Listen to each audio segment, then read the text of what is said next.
Hello dear students. In this video, we are going to discuss one more important question for exam. The question is, what are the major design challenges in development of embedded systems? So, to understand design challenges, we must be aware of design matrix. When we understand what these are, we can focus on optimizing these design matrix.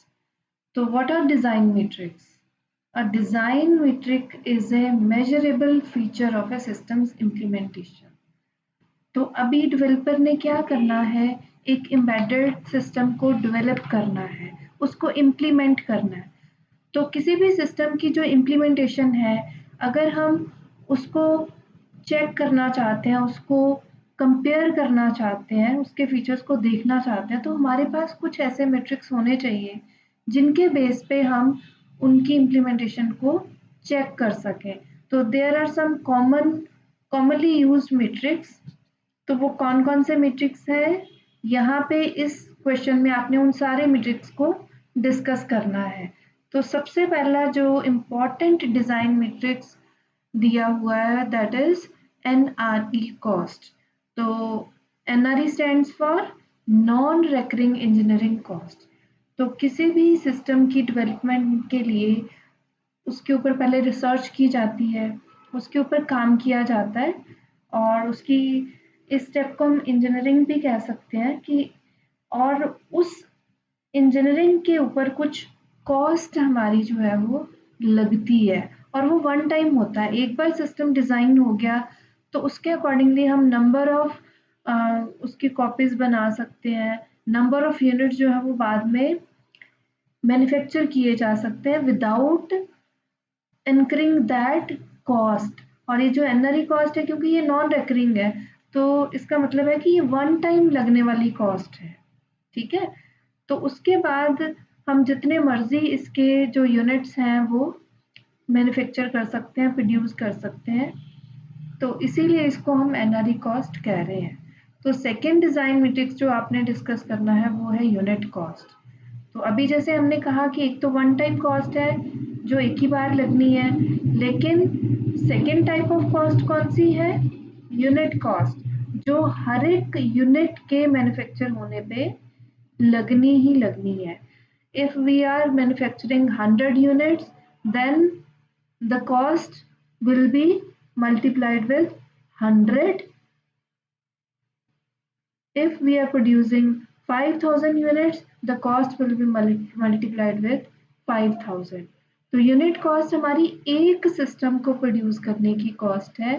तो जितने systems हम produce करेंगे उतनी ही cost जो है वो बढ़ेगी. और जब हम डिज़ाइन चैलेंजेस की बात करते हैं तो डेवलपर के ऊपर ये कंस्ट्रेंट रहता है कि इन सारी कॉस्ट को हमने किसी तरह से मिनिमाइज करना है. Next important design matrix is size. The physical space required by the system, often measured in bytes for software and gates or transistors for hardware. तो साइज हम कहेंगे किसको, कि सिस्टम हमारा फिजिकल स्पेस कितनी ऑक्यूपाई कर रहा है उसको हम कहेंगे साइज ऑफ द सिस्टम. तो अगर हम सॉफ्टवेयर की बात करें तो सॉफ्टवेयर के साइज को हम बाइट्स में मेजर करते हैं. ठीक है. और हार्डवेयर को हम उसमें यूज होने वाले गेट्स और ट्रांजिस्टर्स के नंबर के साथ उसके साइज को हम मेजर कर सकते हैं.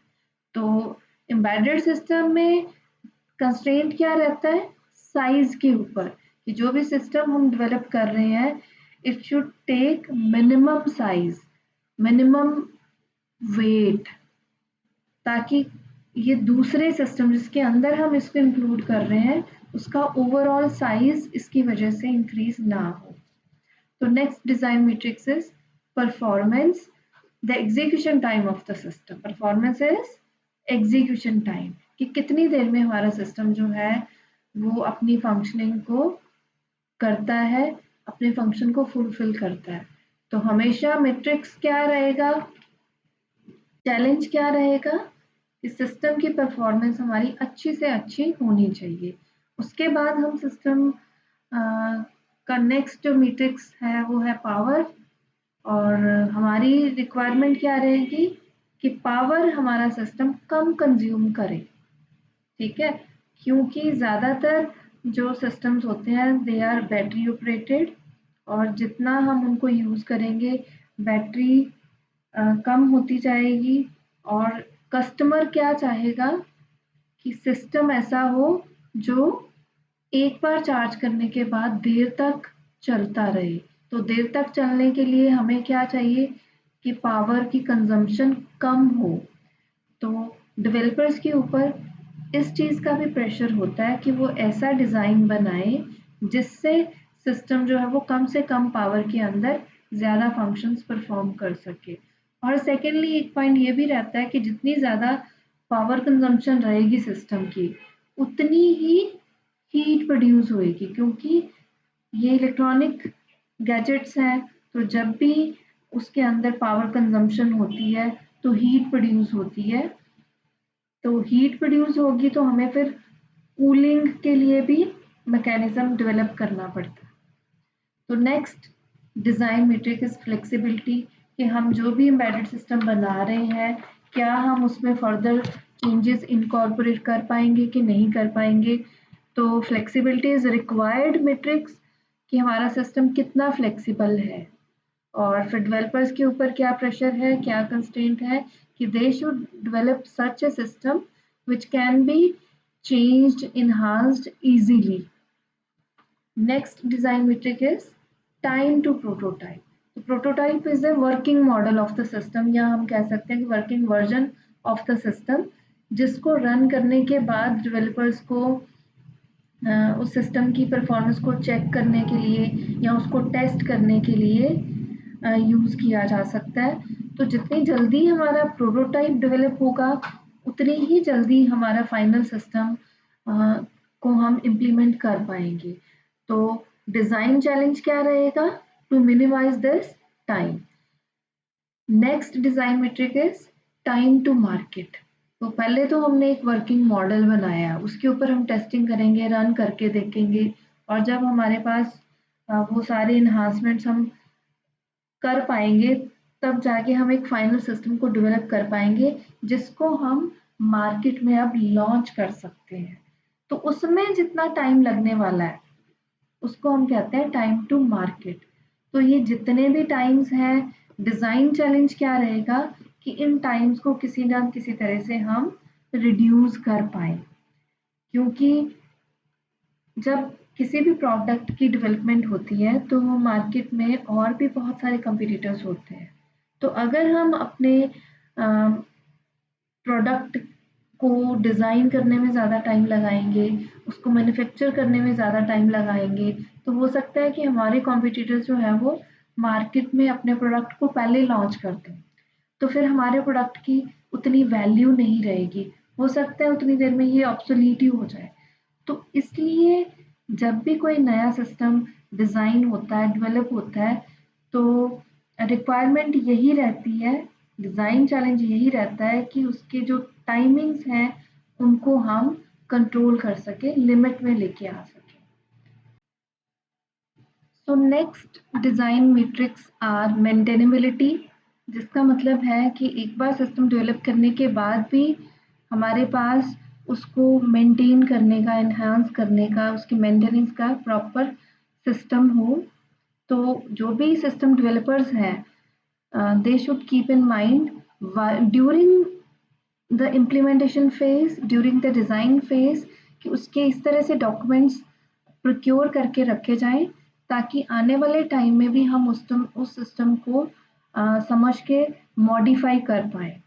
Next design matrix is correctness, कि जो भी सिस्टम हम डेवलप कर रहे हैं it should perform it's functions correctly. Next is safety, जो भी सिस्टम डेवलप हो रहा है वो जितने भी सेफ्टी मैट्रिक्स हैं उनके ऊपर वो पूरा उतरना चाहिए। तो ये सारे डिज़ाइन मैट्रिक्स हैं जिनको हम कंपेयर कर सकते हैं किसी भी सिस्टम की इम्प्लीमेंटेशन को चेक करने के लिए। और अल्टीमेटली जो डिज़ाइनर्स हैं उनके लिए डिज़ाइन चैलेंज होता है कि कैसे इन मैट्रिक्स को वो ऑप्टिमाइज करें। नॉर्मली क्या होता है कि ये जो डिज़ाइन मैट्रिक्स है ये सारे आपस में जुड़े होते हैं और एक दूसरे को अफेक्ट करते हैं।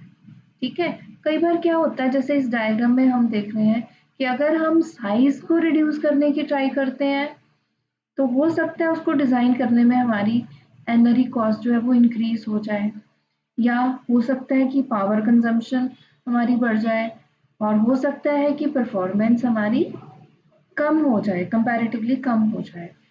तो ये इन सारे डिज़ाइन मैट्रिक्स का हमें आपस में एक बैलेंस बना के रखना पड़ता है। तो बेसिकली जो इम्प्लीमेंटर है, जो डिज़ाइनर है सिस्टम के, उनको इन सारे मैट्रिक्स को एक ऑप्टिमल बैलेंस में लेके आना है कि कितने मिनिमम साइज के अंदर हमें मिनिमम पावर कंजम्पशन मिल सकती है, मैक्सिमम परफॉर्मेंस मिल सकती है, और हम मिनिमम कॉस्ट के अंदर उस सिस्टम को मैन्युफैक्चर कर सकते हैं, डेवलप कर सकते हैं। तो एग्ज़ाम में आपने इन सारे मैट्रिक्सेस को एक्सप्लेन करना है, ठीक है, और साथ में आप ये डायग्राम भी ड्रॉ कर देंगे तो that will be better to explain your point. तो थैंक यू स्टूडेंट्स।